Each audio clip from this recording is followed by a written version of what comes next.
Okay, so let's actually construct our free group. So let's take S as a set. Okay, so I'm going to define a set S bar as formal inverses of elements in S. S bar is just a formal symbol for elements in S. Okay, and we denote, so we'll have the notation that if I take an element in S and look at S bar, its bar is going to be S itself. This means we have a map from S union S bar to S union S bar, which flips the two sides. S goes to S bar, and S bar maps to S, which is also going to be denoted S bar bar. This will be our inverses. So by adding in S bar, we have thrown in inverses. But the main thing is to add in products. Okay. So for that, let's look at W. We'll take a set W. This is going to be S1 to S, well, not S1.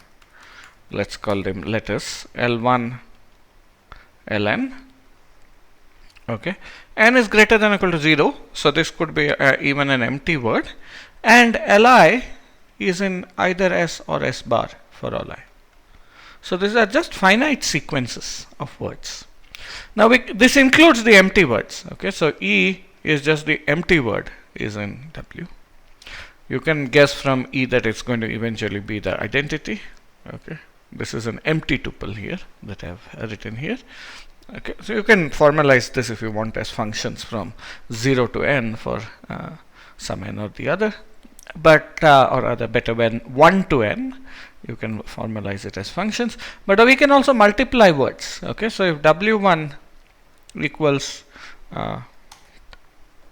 if we have W1 which is L1 Ln, and W2 is going to be L1 prime up to Lm prime.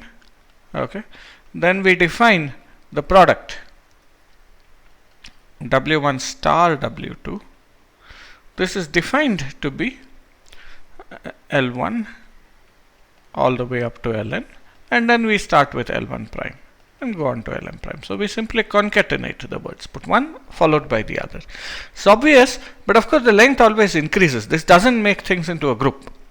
Okay, it does actually make things into a monoid, and you don't even need inverses for that, and you do get a free monoid that way, but we want a free group. Okay, and for this we define an equivalence relation. So let tilde be the equivalence relation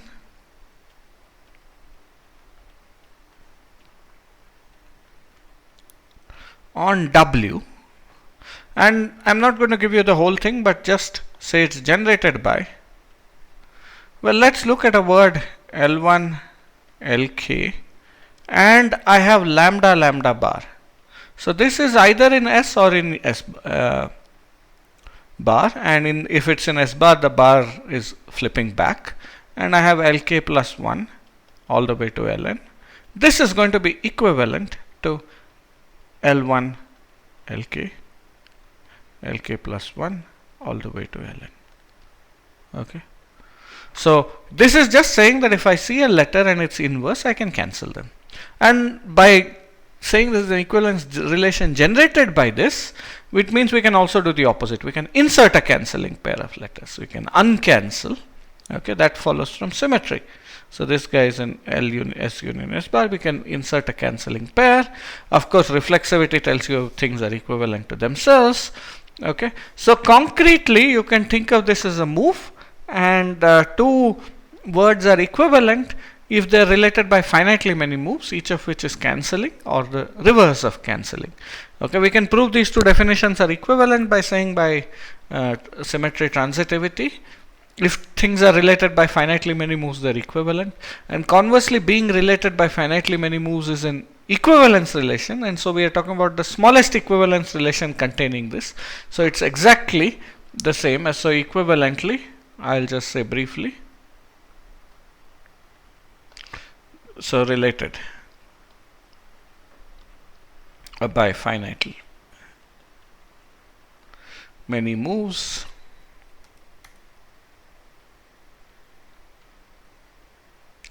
and each move is going to be, so cancel and opposite of cancel, uncancel. Okay, so we have a set, and we have a kind of inverse, and we have a multiplication, and we have an equivalence relation. We put these together, we actually get a group. Namely, we simply define F as being W with equivalence, and the following theorem is quite easy actually.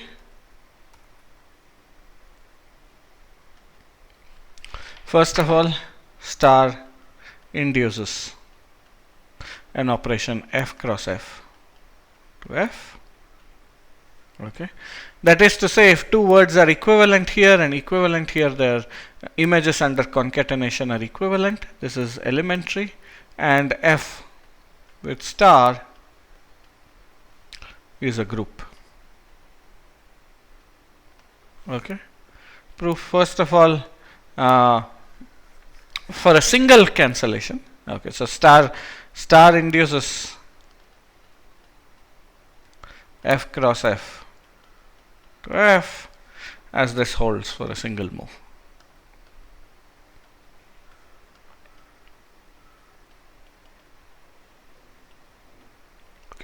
Okay, so what we want to prove is that, so I'll just say hence what we want to prove. Hence what we want to prove is that if W1 is equivalent to W1 prime and W2 is equivalent to W2 prime, then W1 star W2 is equivalent to W1 prime star W2 prime. Okay. So first of all, we can take an intermediate step, say W1 prime star W2, and so we need to change only one word. So if we can say that when we fix one word and change the other, things don't change, then we are set. Okay, we get the result. And W1 and W1 prime are related by finitely many moves, so we have to show the product doesn't change if they're related by one move. That one move is a cancellation, and if W1 is related to W1 prime by cancellation, then this product is related by cancellation, and the same for uncancellation. So this is elementary, and the second part is also elementary. E is the identity. Why is that?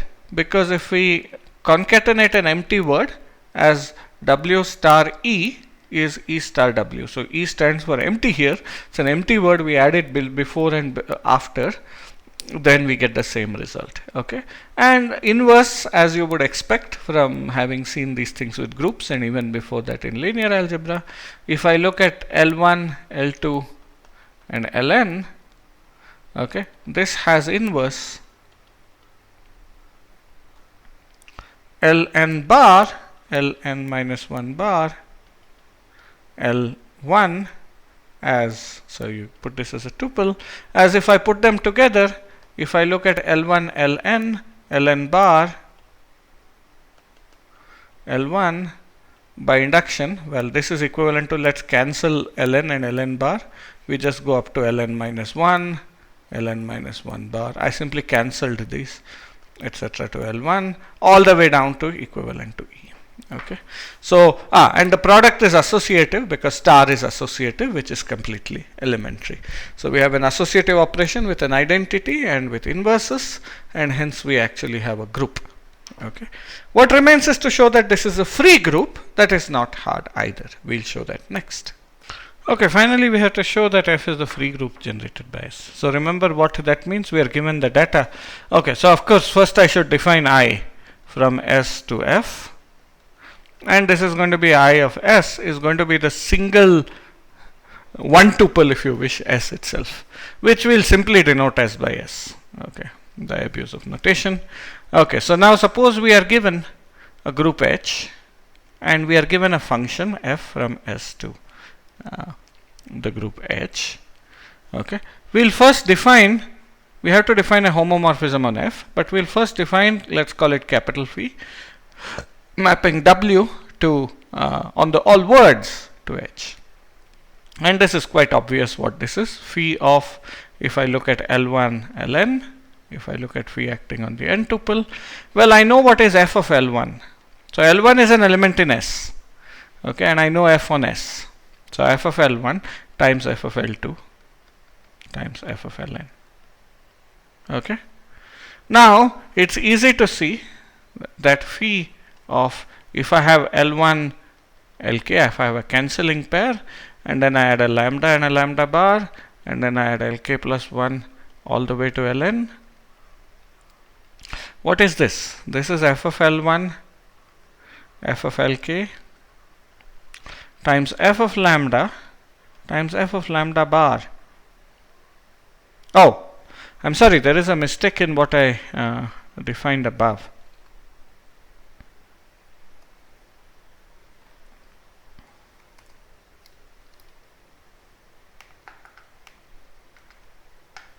To correct myself here, okay, I've defined f on S, but I really need f on S union S prime. So let's give that a better name. Okay, so you extend f to S prime by f of S prime. S bar is going to be f of S inverse. Okay, so here, sorry, I mean extend in this case. Okay, so now we can look at this. So this is phi of lambda n, and this is f of L plus 1 n plus 1 k plus 1, sorry, all the way to f of Ln.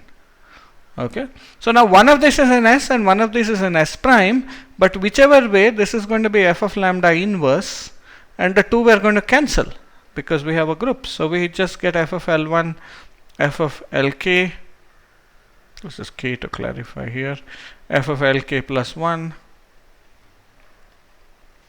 f of Ln. Okay, and this is going to be equal to so this is just also phi of L1 to Ln. Okay, with the thing cancel. So what we have achieved is that if two words are related by a single move, their images under phi are equal. Okay, so hence phi induces phi mapping F to H. Okay, so what remains to be shown is phi is a homomorphism, but this is basically by construction. By construction, and phi is unique as phi of, if I look at L1 Ln, okay, this is going to be phi of L1 star L2. So I am just sort of emphasizing that these are single letters here. Okay, and this is going to be f of L1 star f of L2 star f of Ln. So in the free group, any word is a product of words with single letters. We know what the function homomorphism should be on the words with single letters. So if I took any homomorphism with given values, it will have to be this. Okay, I have skipped a point here. Li's may not actually be in S, they may be inverses, but then because you have a homomorphism, the extension of phi to S bar must also be exactly given by the above formula. So we have uniqueness too. So what we have done is we have constructed the free group and shown that this is actually the free group.